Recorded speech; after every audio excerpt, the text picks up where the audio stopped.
Hello guys, ngayon po ay mag-unboxing po tayo nitong ating pong CCTV camera galing pong Shopee. So, ito na nga. Buksan na natin, ano po. At tuturo ko rin sa inyo kung paano po installation nito. Step by step. Bago po ito. Kasi yung mga dati is nasira na po. Yung mga dati nating camera, may expiration din naman pala.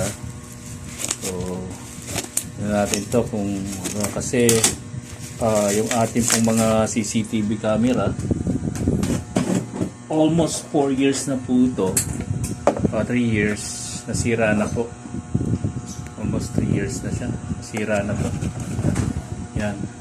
So nagpalit na ako kasi may babantayan kami na nagtatapon ng basura yan po sa aming tapat ng bahay. So kailangan mahuli para may balik sa kanya yung basura. Yan po.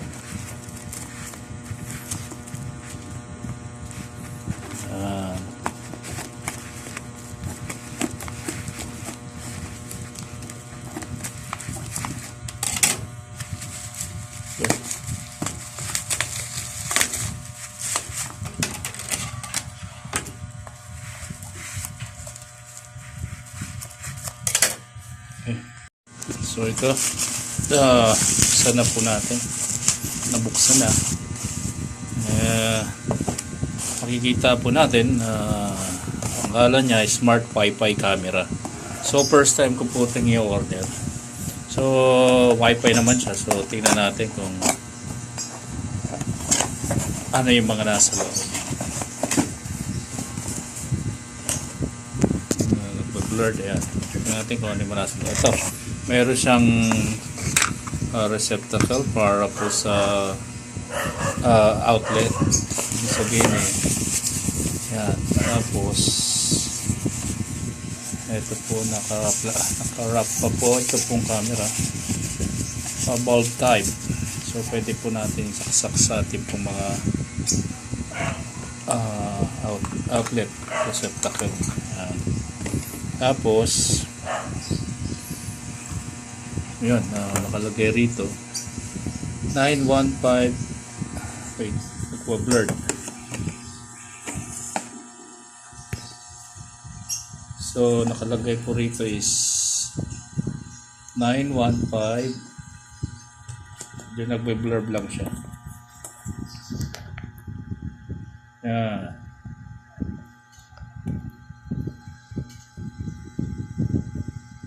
Hindi na masyado makita yung number. Pero kailangan natin layo. Yan, kita na. Kita na layo. Kailangan natin layo.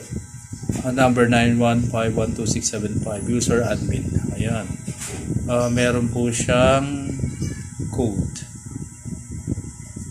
Meron po siyang QR code para direkta na siguro itong ma-install.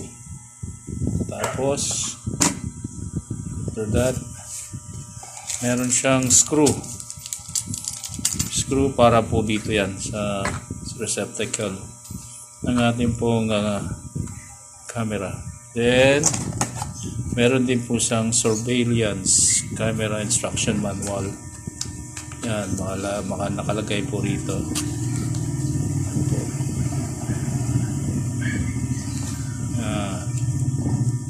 Babasahin lang po natin yan pag kinabit natin. Okay.